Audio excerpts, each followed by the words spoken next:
السلام علیکم، میرا نام ہے عمران جان اور آپ دیکھ رہے ہیں میرا یوٹیوب چینل. آج کی اس ویڈیو میں جن چیزوں کا ذکر کروں گا پچھلے جو 8-9 مہینوں میں جو چیزیں ہوئی ہیں اور جو اس سے پہلے بھی ہوئی، لیکن جو as a Pakistani American and of course as a Pakistani جو ریگریٹس مجھے ہیں، جو پچھلے 10-12-13 سال سے میں امریکہ میں رہ کے ہمیشہ پاکستان کا ایک قسم سے دفاع کیا، پاکستان کے لیے ایک ہمیشہ try to make a case for Pakistan. I try to explain Pakistan's narrative to people. Professors کے ساتھ آرگیو کیا، دوستوں کے ساتھ جو انڈین ہیں، جو امریکنز ہیں، جو گورے ہیں، جو پاکستان کو جنہوں نے نہیں سمجھا، اور جو ویسٹرن میڈیا میں پاکستان کا غلط جو ایک نیگیٹو پورٹریل ہمیشہ ہوا، اس کے خلاف ہمیشہ میں نے لکھا اخباروں میں، فورن نیوز پیپرز میں، اسرائیلی نیوز پیپر میں، ٹرکش نیوز پیپر میں، پاکستانی نیوز پیپر میں، ٹاک شوز میں اپیئر ہوا. میں نے ساری جتنی بھی مجھے پلیٹ فارم ملتی رہی، میں نے جا کے پاکستان کا ہمیشہ دفاع کیا، پاکستان آرمی کا ہمیشہ دفاع کیا، بیکاز آئی جینورلی فیلٹ اٹ. میں ہمیشہ پاکستان کے لیے ہمیشہ میں نے فیل کیا کہ کوئی بھی نہیں ہے پاکستان کو ڈیفینڈ کرنے والا، ہر کوئی پاکستان کو criticize کرنے کے لیے. Pakistan bashing was always the norm, still is probably, but it always deeply affected me and I always replied back, I always tried to do something. لیکن ان سب باتوں کو ابھی جب میں سوچتا ہوں تو مجھے بہت زیادہ ریگریٹ ہوتا ہے، کیونکہ وہ سب بالکل ہی بے سود تھا، سب بالکل ہی بے معنی تھا.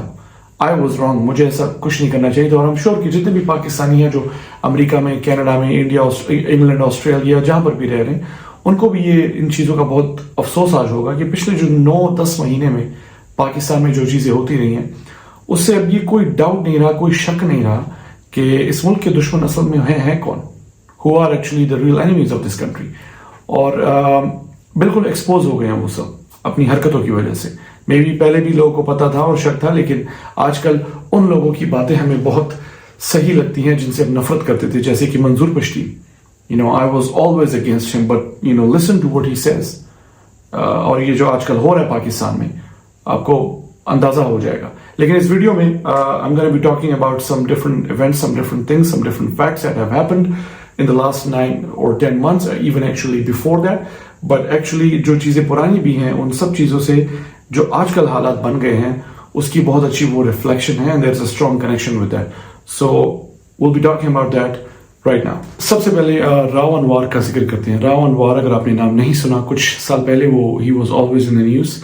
یہ وہ آدمی ہے جو کہ جس کے اوپر الزام ہے، اور یہ بہت یقین کے ساتھ لوگ کہتے ہیں کہ اس نے نقیب اللہ محسود کا قتل کیا ہے، اس کو جان سے مارا ہے. اس وقت PTM جو پشتون تحفظ موومنٹ تھی، وہ کافی ایکٹیو تھی، کافی انہوں نے شور مچایا. محسن داوڑ، منظور پشتین، یہ سارے لوگ بہت زیادہ شور مچا رہے تھے، اور یہ جتنے بھی پشتون ہیں ان کے حقوق کے لیے انہوں نے آواز اٹھائی، اور اس ایشو کو انہوں نے بہت زیادہ اس کے اوپر بات کی، بہت زیادہ انہوں نے اس کے اوپر شور مچایا.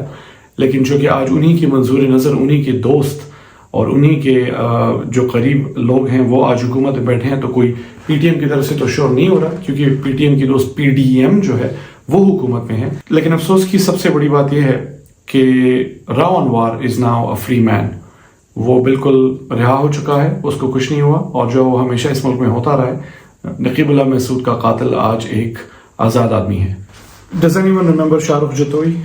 یہ وہی آدمی ہے، وہی بیٹا ہے ایک امیر باپ کا. شاہ رخ جتوئی کا نام سنا ہے آپ نے؟ اگر آپ کو یاد نہیں، کچھ سال پہلے وہ نیوز میڈیا میں کافی اس کا ذکر ہو رہا تھا، کیونکہ اس نے ایک دوسرے نوجوان لڑکے شاہ زیب نام کے لڑکے کا قتل کر لیا تھا، اور اس کے بعد وہ ایک مصنوعی سی جیل میں اس کو رکھا گیا. اور ایون دو جب ورڈکٹ اس کو سنایا گیا تھا شاہ رخ جتوئی کو، تو وہ ہنس پڑا تھا. He laughed because he knew that nothing's going to happen to him because he's rich and powerful. And Pakistan میں جب آپ rich اور powerful ہوتے ہیں، آپ کو قانون کچھ نہیں کہہ سکتا. جو قانون ہے وہ بیسیکلی بنا ہے غریبوں کے لیے. تو وہ اس کو پھر ایک مصنوعی سی جیل میں رکھا گیا، جو اس میں بہت قسم کی ساری فیسلٹیز موجود تھی. ایک بات پچھلے جو چیف جسٹس ہے ثاقب نثار، اسے ایک بار اچانک سے وزٹ بھی کر لیا تھا، اور وہ he was quite angry to see the situation and the conditions he was in. He was enjoying a luxurious lifestyle. So even over there he was laughing, Shah Rukh Jatoi. So again, he's a free man too, just so you know, in case you did not pay any attention, or in case the media is completely silent about it. Shah Rukh Jatoi, after killing another young man, is also a free man today. Anyway, moving along, we have to talk about a lot of free men today, the kind of free men who commit crimes in this country and then they go scot free. وہ بالکل صاف ستھرے نکل کے رہا ہو جاتے ہیں، کیونکہ وہ امیر ہیں اور پیسے والے ہیں اور دولت مند ہیں اور